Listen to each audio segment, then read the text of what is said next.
So now I want you to focus. आपको भी सामने एक क्यूब दिख रहा है, ठीक है, इसको क्यूब बोल सकते हो आप, क्यूब या फिर क्यूबॉइड, ठीक है। इसमें हमें इसमें हमें दिख रही है लेंथ, इसमें हमें दिख रही है हाइट, और इसमें हमें दिख रही है depth. Okay, please type yes in the chat box अगर आपको ये तीनों चीज़ें दिख रही हैं, लेंथ, हाइट और depth. Please type yes. Okay, yes yes yes yes, सबने यस लिखा, बट एक्चुअल में आंसर है नो। यहाँ पे कोई डेप्थ नहीं है। अब आपको समझ आ रहा होगा। सो हमें जो एक्चुअल में यहाँ पे दिख रहा है वो सिर्फ हाइट है, सॉरी सिर्फ लेंथ है और हाइट है। जिसको हम डेप्थ कह रहे हैं वो एक्चुअल में एक लाइन है जो एक एंगल में है, राइट। तो क्योंकि हमने इस लाइन को इस एंगल में प्लेस किया और अपने स्क्वायर के कॉर्नर्स पे प्लेस किया, इसीलिए हमें ऐसा फील हुआ कि ये डेप्थ है और हमें इल्यूजन हुआ कि ये 3D में है, राइट। आप सबको फील हुआ। तो बेसिकली हमने अपनी लाइन को इस तरह से प्लेस किया कि हमें एक इल्यूजन हुआ कि ये 3D है। वैसे ही हम एक और चीज़ यूज़ कर सकते हैं जिसको कहते हैं शेड्स या शेडिंग, जिसको आप यूज़ कर सकते हैं दिखाने के लिए कि ये चीज़ 3D है और इल्यूजन क्रिएट कर सकते हैं।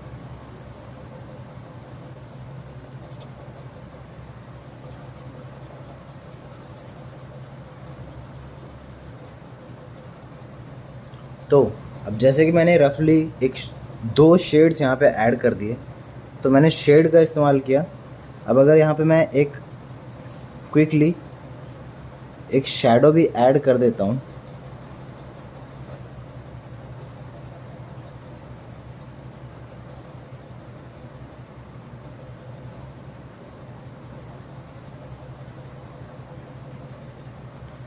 तो क्विकली आपको फील होने लगेगा कि लाइट जो है वो यहाँ से आ रही है और यहाँ पे एक शैडो बन रही है।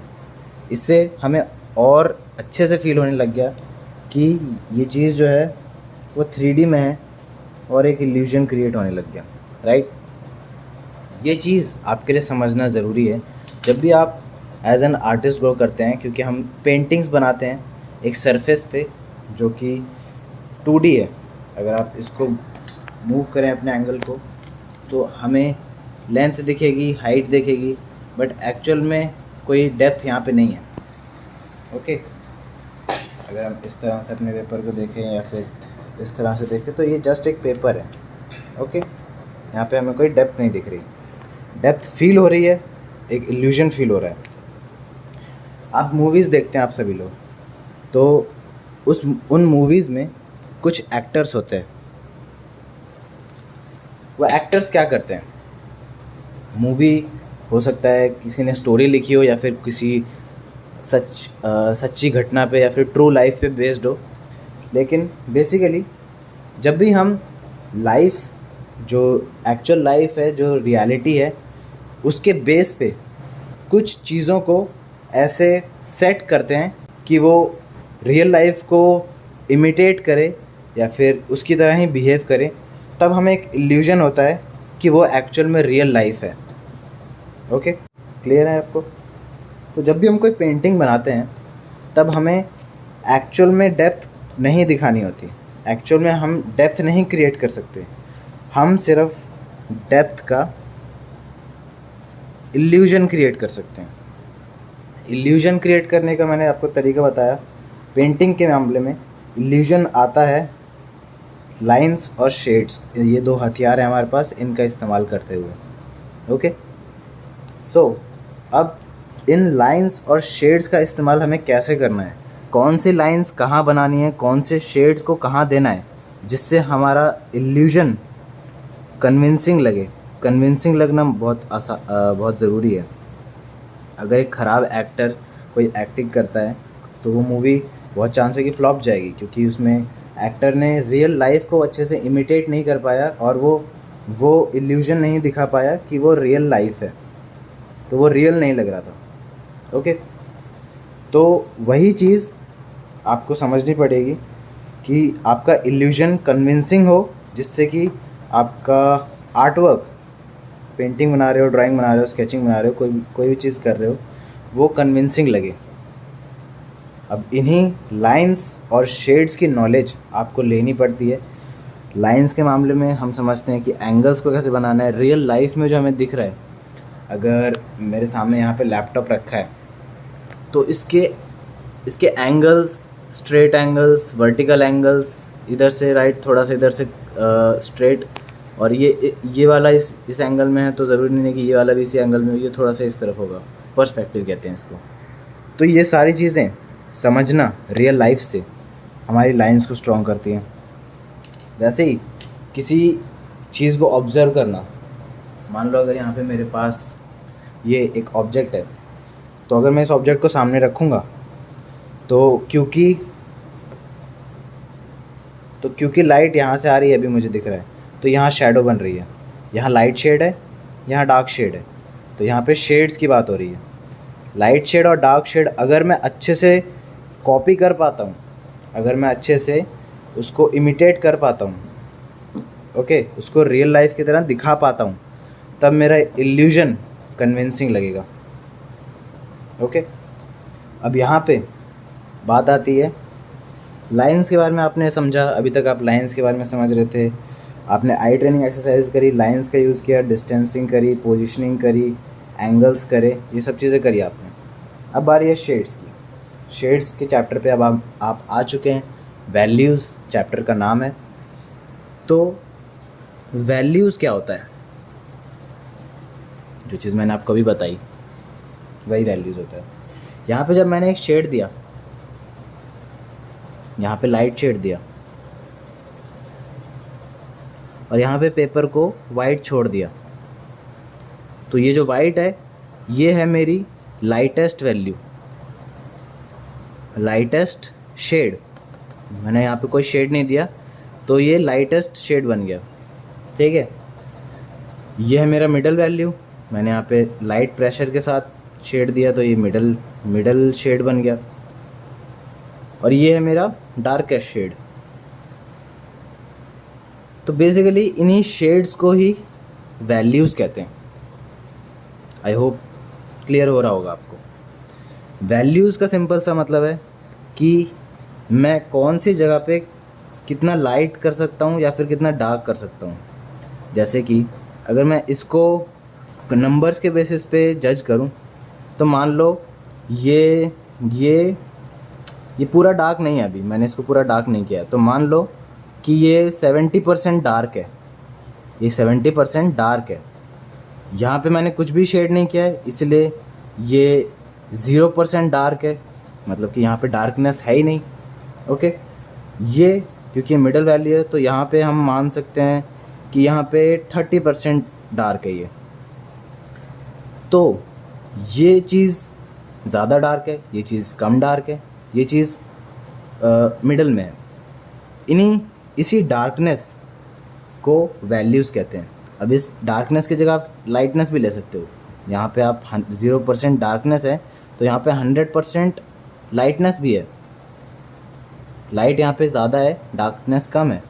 यहाँ पे अगर डार्कनेस कम है तो 70% यहाँ पे लाइट है।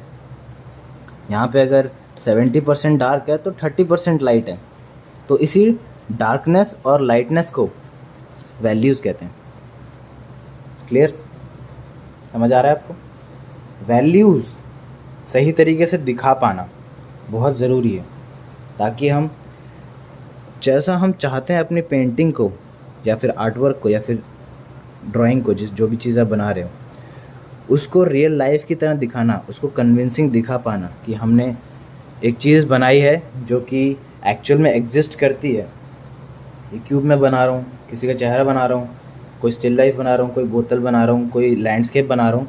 तो बेसिकली ये सारी चीज़ें हम रियल लाइफ में देखते हैं। ये सारी रियल लाइफ की चीज़ें हैं। बॉटल हो गया, पहाड़ हो गए, पोर्ट्रेट हो गया, स्टिल लाइफ हो गया, ये सब चीज़ें रियल लाइफ में एग्जिस्ट करती हैं। तो हम उसी रियल लाइफ को दिखाना चाहते हैं तो हमें वैल्यूज़ को दिखाना पड़ेगा, क्योंकि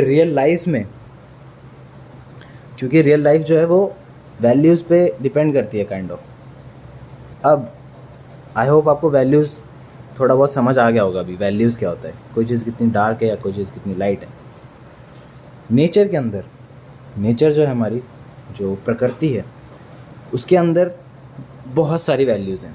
जैसे कि आप अभी देख सकते हैं, अगर मैं इस पेपर को थोड़ा हटाऊँ, ये पीछे मेरी टेबल है, तो ये टेबल है और यहाँ पे ये वुड का टेक्सचर है।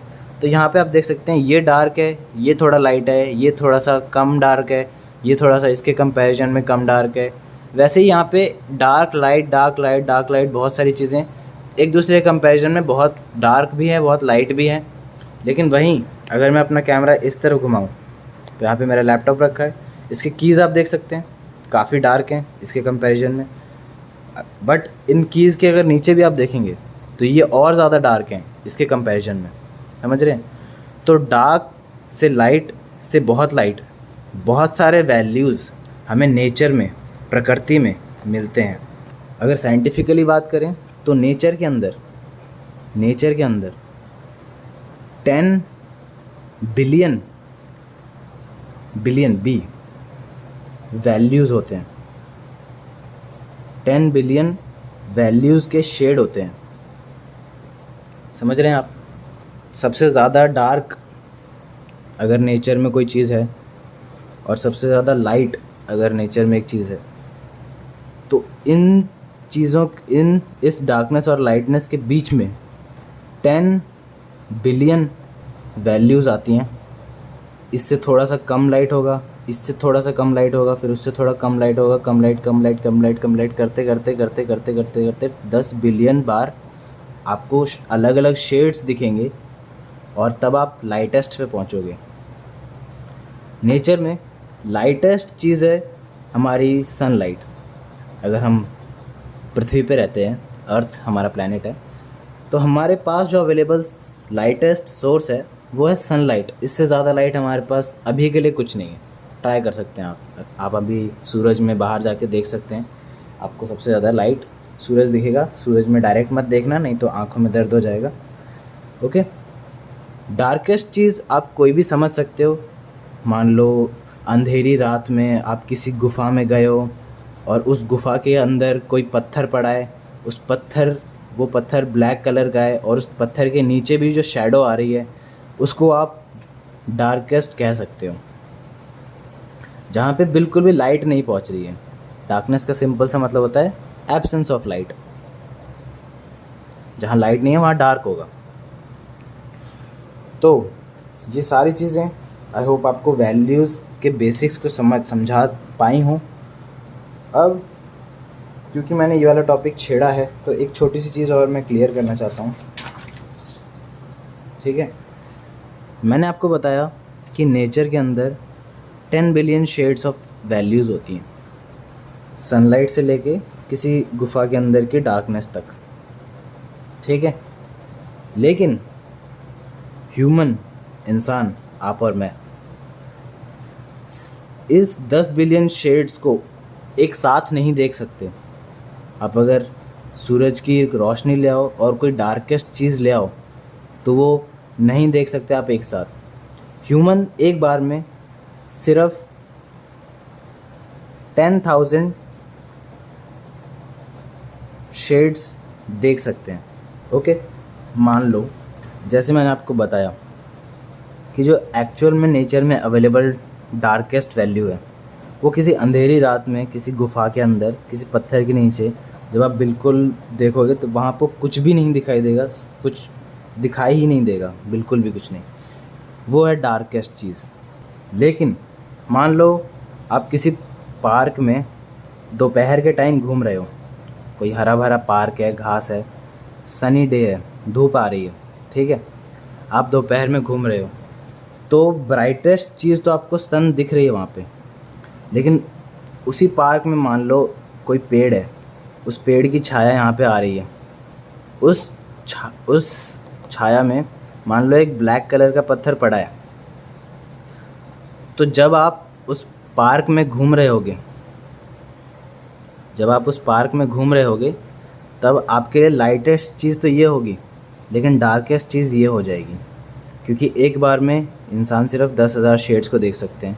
तो इस 10 बिलियन में से मान लो ये अगर 10 बिलियन है,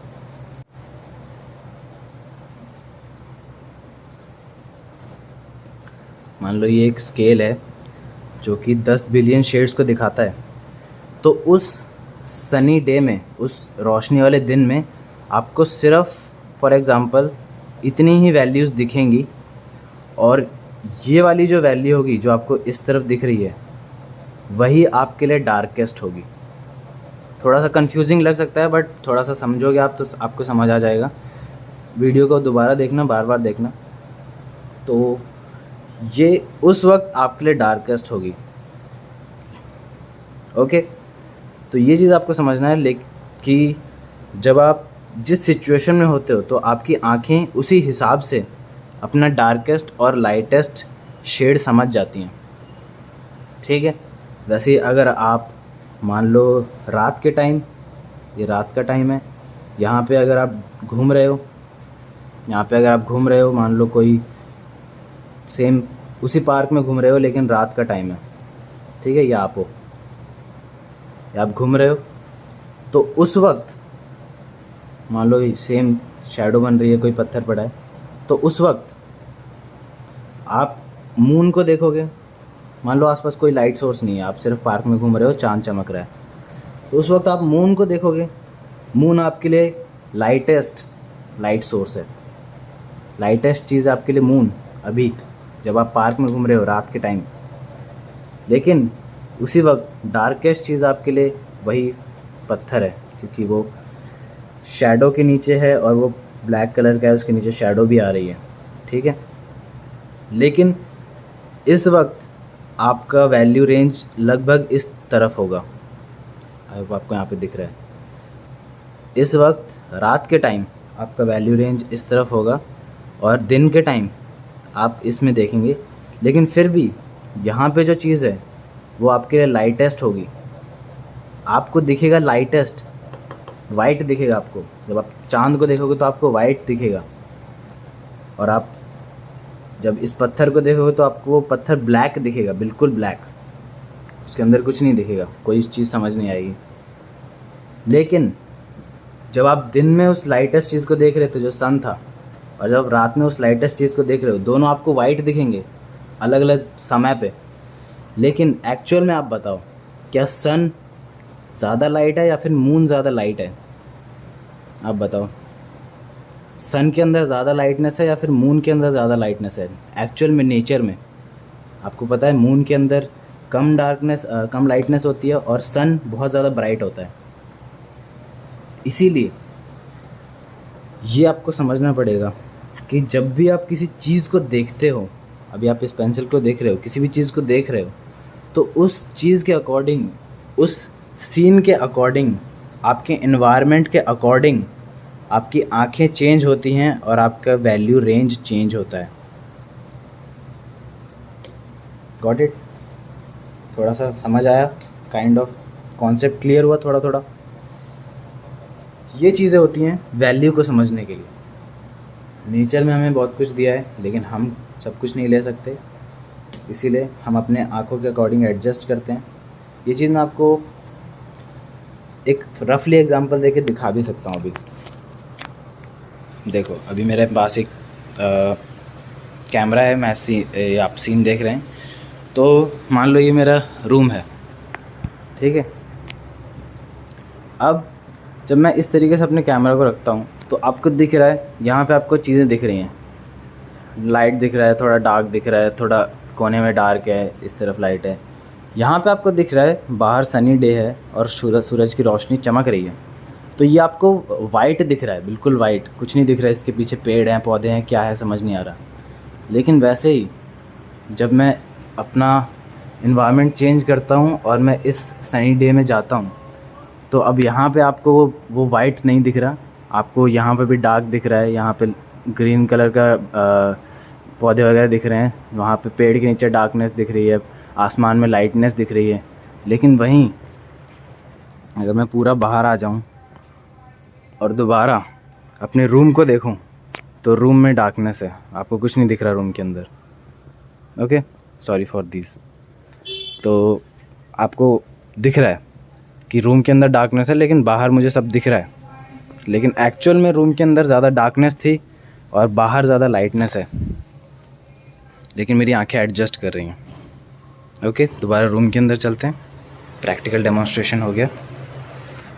ओके, सो आई होप चीज़ें थोड़ी थोड़ी क्लियर हुई होंगी आपको।